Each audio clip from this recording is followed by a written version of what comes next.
परहित सही स धर्म निभाई।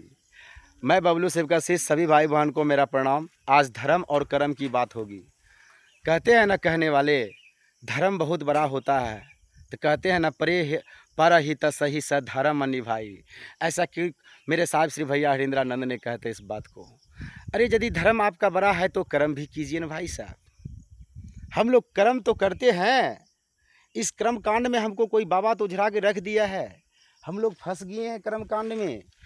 पता नहीं कितना ग्रह है, किसका शनि का दशा है, क्या मंगल का ग्रह है, क्या किसका छाया है, और कहाँ डरते हैं, कितना ताबीज किससे लेते हैं मालूम नहीं। मेरे भाई बहन विचार करें, विचार की बात है।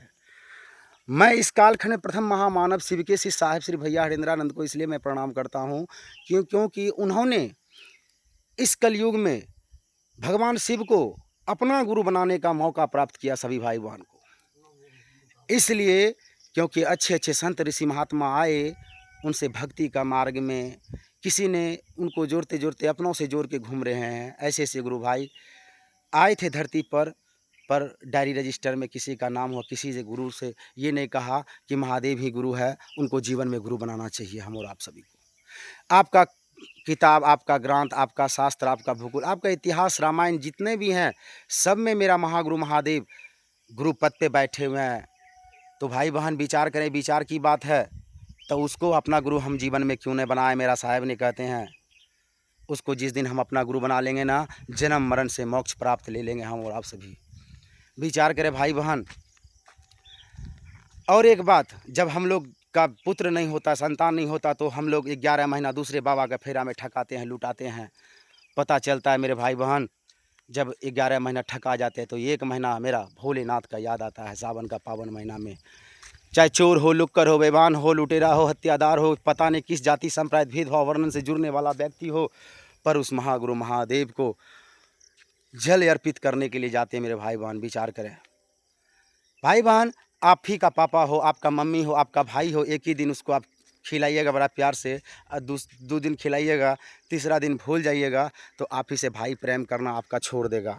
आपका पिता आपको बोल रहा है आम का चटनी लाओ बेटा, तो पता चल रहा है उसको अम्मे हम तोड़ के नहीं दे रहे। मेरे साहब ने ऐसे कहते थे, एक बाप का 3 बेटा, 3 बेटा में कोई सुनने वाला नहीं, पर एक बेटा तुरंत चटनी पीस के भी ला देता है। पर जो काम करता है उसी के लिए प्रेम भी होता है भाई साहब। इसलिए वह पिता से प्रेम रखना चाहिए, वो मन से प्रेम करना चाहिए। अरे मंदिर में भी एक पत्थर है, पत्थर को ना आँख है, ना मुँह है, ना कान है, ना कुछ बोलता है।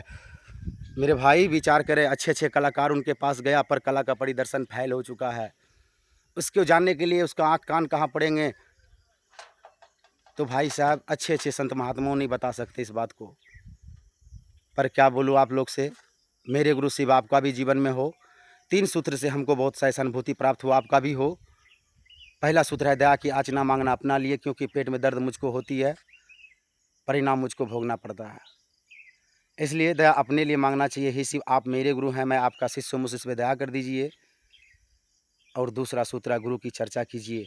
अरे अपना फ़ायदा तो सभी कोई बताते हैं घर में, हम ऐसा है, हम वैसा है, मेरा घर, मेरा द्वार, मेरा ये ज़मीन। साला अपना ही किस्सा नहीं उसका ख़त्म होता है तो दूसरा का क्या सुनेगा। दूसरा कोई आया था अपना किस्सा सुनाने के लिए, पर पता चल रहा है साला अपना पीड़ित से परेशान है, तो हमको क्या वो समझाएंगे। पर बताते भाई साहब ऐसे ऐसे बाबाओं का फेरा में नहीं पड़ना, नहीं तो अपना सेवा वो खुद करवाते हैं।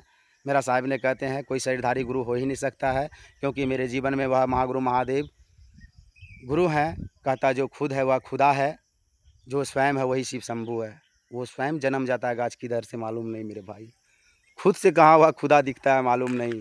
पूछ लो यह सूरज से, पूछ लो धरती से, पूछ लो ये मेरी गंगी माँ से, जिसमें सबको मुर्दा दहन करती है, गंगा को अछूत करती है, संत महात्मा नाक पवित्र होता है। अरे मन को पवित्र न करना चाहिए भाई साहब। चलिए आप सबों को मेरा प्रणाम। अच्छा लगा तो मानना है, नहीं तो दूसरे कान से निकाल के फेंक देना है।